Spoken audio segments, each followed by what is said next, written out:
Man, I love that sound right there. It's so awesome. It gives me goosebumps still.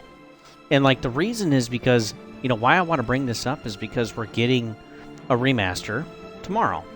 And the thing that is so wonderful about these games and why these are such a big hit, I mean, including the Fallouts, including New Vegas, including the Elder Scrolls games, including the Mass Effects, is because they had story. Now, some people, I see some content creators mention this. I see some comments sometimes in some videos. It's like, good gravy, just get off your, like, Oblivion or Skyrim, high horse or whatever, and, like, just, it's not coming, right?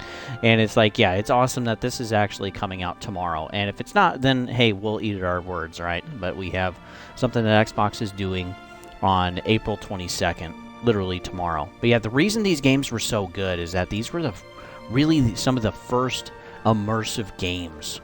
Big, huge open worlds.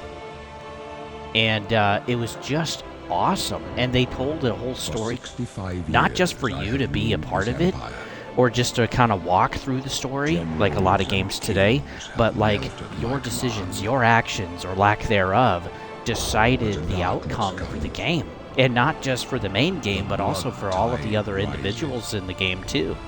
And just like with Mass Effect, if you took time to work with everyone, you could get an army big enough to actually win, which was cool. Like, all of the hours you put in finally accrued and accumulated to something, and you could see the results of that. And that was so satisfying. And like today, a lot of games have story, but they're two-dimensional characters. Excuse me as I have hiccups. They're two-dimensional characters.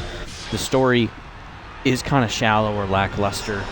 And it's like, even a game something like this, which was 2006, has more animations and better animations for the wildlife than Assassin's Creed Shadows, which literally just came out in March.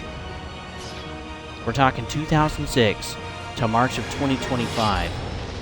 This was a AA game at the time. This and Assassin's Creed Shadows is technically AAA. Very expensive budget, probably $250 million. And their animations, even just for their wildlife, they don't care about their wildlife. They don't care about, the game too. And they didn't paywall anything. They didn't lock any progression really behind stuff like this. And you just fought in an immersive environment. And they did a great job, the designs back then. But yeah, this is why we're excited for Oblivion.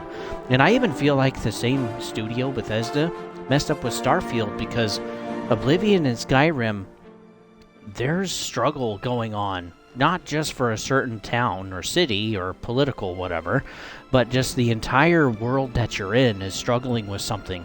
And like, I'm so excited for the Oblivion remake, so that I get to play through all of that again in Unreal Engine 5, which will look a heck of a lot better. I tell you that much. But yeah, we're excited because of this story. And unless you were born in 1996, you probably didn't play this. Or maybe 98. If you were born after those dates, you probably didn't play Fallout 3. You probably didn't play Oblivion. And you missed out on the story. Now, does it look like trash? Yeah. At the time, this was amazing. And I hope they do a wonderful job with remaking it. And I think of even the team that's doing Sky Oblivion, where they're making a mod for the Skyrim game. And like, that's coming out pretty soon too. And so just the passion for these projects back then. And then yeah, the games that we get today, we ultimately just feel screwed. And it's frustrating, and just the level of work that's put in is weak or lessened, or like devs don't have influence like they used to. That toxic positivity, making games for this modern audience that doesn't seem to exist because these companies are like all shutting down and losing money. I mean, this is just an awesome game. Now, this was the first game that really had like horse armor and really kind of like kicked off some of that trend of microtransactions that we see today. But yeah, think of that. I mean, this is 19 years ago. And the animations and the style of gameplay and the size of the open world, it's not really too different than what we have today for some games.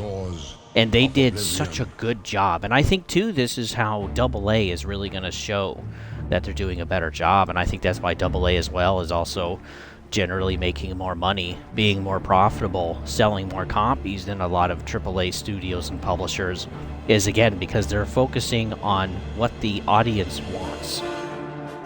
And this was normal back then, to just focus on the player base. So yeah, I'm really excited whenever this does come out. Hopefully tomorrow, I'll be showing it to you guys. We'll be playing some, and I'm stoked. So with that, folks, thanks for tuning in. You can always find me at Gaming Garbage 22 over on YouTube.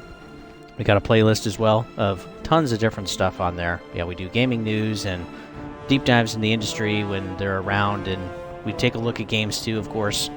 And then there's also Twitch at Don't Tread on Thee, and you can always also find me there too. But I don't know, what do you guys think? I mean, maybe some of us are tired of hearing about the old games and the old stuff, but when a lot of channels are going for it and talking about that, maybe there's something there. Maybe it's time to actually take a look, and remasters would probably be a great way to do that.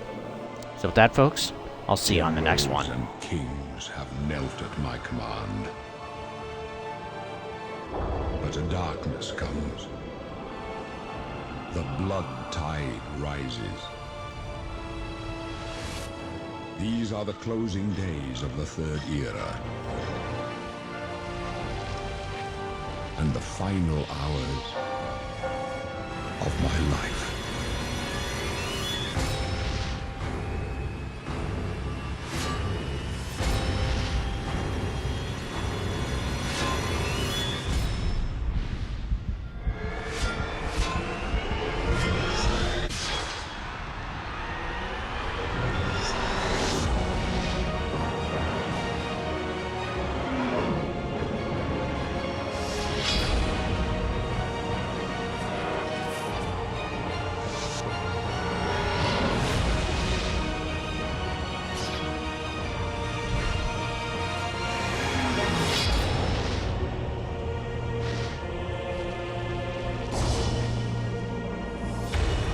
Find him and close shut the jaws of Oblivion.